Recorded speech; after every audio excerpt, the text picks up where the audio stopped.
This is my brand new monitor that I got. I'm going to be using this with my Mac Mini. Right now I've been switching between displays on my desktop and it's kind of a pain. So I got this dedicated display here. It's a 32-inch M8.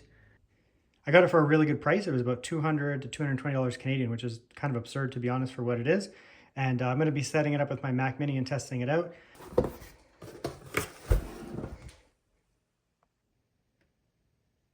So we have the screen here. What do we get for accessories? Underneath we have the base. So this is the stand here, and then that's going to go into the back of the monitor, and then you can adjust the height, which is nice. It doesn't have a ton of different customizability, but it's pretty good.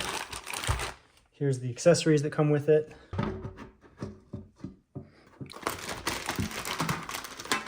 A power brick, obviously, nice clean white. This power goes into this, obviously.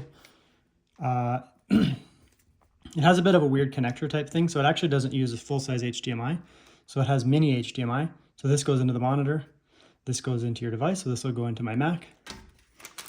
I believe it also does connect via USB-C. So this is a USB-C capable connector here. It'll do 4K, which is nice because then I can hook it to my laptop, which I'll test that out, of course. Oh, this is the webcam. So it has a webcam that comes with it that basically just magnetizes on the back, so that's cool. And the remote, because it's technically like a little smart device. Micro HDMI right here, which is what I'm going to be using with my Mac. That comes with that cable. First USB-C right here, and that one's going to be used for, you can see there, that one is used for a display. So if you want to, hook this up to a laptop or whatever over USB-C, even some video cards have USB-C nowadays, you can use that there. And then that's just a normal USB-C, so that's going to be data. So you can charge your device, looks like here, over this. So you can get power delivery, you can get data as well. And then you can actually have another USB-C coming out of there, which is actually really nice. It has like this kind of carbon fiber, it's plastic. This nice green here. This is a little bit whiter, like a cream color.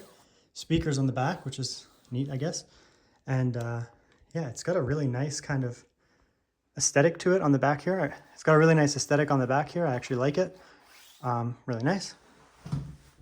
And there it is set up. Nice big monitor, actually really nice. And here's what I think is one of the most interesting parts of this device here, is that it has not only that HDMI output, but it actually accepts USB-C. It comes with an included USB-C cable, and I've hooked it into the USB-C on my laptop here. This laptop does have a HDMI output because it's a gaming laptop. However, a lot of devices don't have HDMI outputs. So, if you get a MacBook or something like that, you're going to be, outputting over USB-C. A lot of, XPS and these, modern Ultrabook type laptops, you're not going to get a dedicated HDMI out. So you're going to be relying on, if you need an external display, either a dongle. So you're going to have a dongle plugged into USB-C and then an HDMI in that plugged up to your monitor. Or with a case like this, you just go USB-C straight from the monitor, USB-C straight into the laptop. And so I think one of the biggest things, this isn't a gaming monitor whatsoever. This is basically geared towards content creators. And I think content creators are really going to benefit from that USB-C. I think a lot of them actually will be using the USB-C. If you have a Mac Mini like I do behind the laptop there, just plug it into the HDMI, obviously. However, for a lot of people, you're going to be going for this like kind of sleek, slim setup. You're going to be bringing your laptop with you to work or wherever you go, coffee shop, do you work, come sit down, plug in that USB-C and boom, right away, you already have access towards your screen and you've increased your workflow quite a bit. And then we also have our iPad enthusiast, or Android in this case enthusiast. You basically hook up your USB-C here, which is stuck under, plug it into your tablet, whichever it is. This case, like I said, it's an Android tablet. If you have an iPad, a lot of people who have iPads are going to be using them nowadays. They use their iPad as their main device. They basically take a keyboard with them. They plug it into their iPad. They can do work on the go, and then when they get home, it's nice to have a big screen. So you can just dock your iPad, on like a stand like this, plug in the USB-C. As you can see up here, maybe, it's charging because like I said, this screen has power delivery. So power from the screen goes into the tablet, display from the tablet goes back into the screen. Here's the built-in webcam. Looks like it has a pretty wide angle, to be honest. It's covering like my whole area here. Colors look good. This isn't the easiest scene. There's a bright light behind me. Obviously, there's a huge window right there. And then in front of me, there's a little bit of light coming in. I turned off the overhead light, so this isn't like a super easy scene, but it looks like it's doing totally fine. Now I have the overhead light turned on, and it's fine, I guess. I'm not sure how the sound will be. We'll have to test it out. But the actual webcam looks totally fine.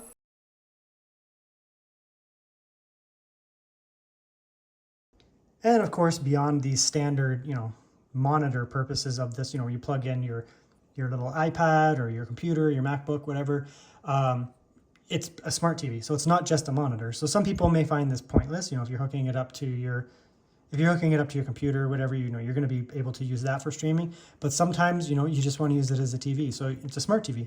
Samsung Smart TV, you can load up all your standard apps, Netflix, Prime, Disney, apparently.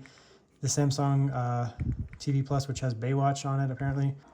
I know it's not a gaming screen, but let's play some games on it anyways. So we're going to play Forza Horizon 5. This is at 4K, obviously, 4K screen.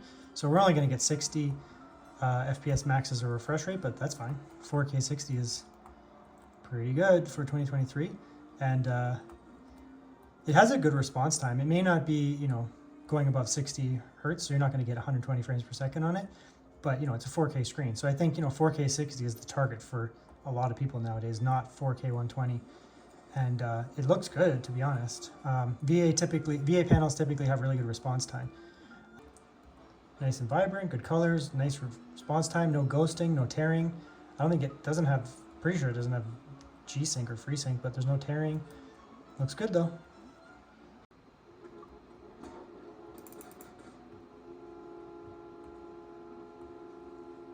I'm not seeing any tearing,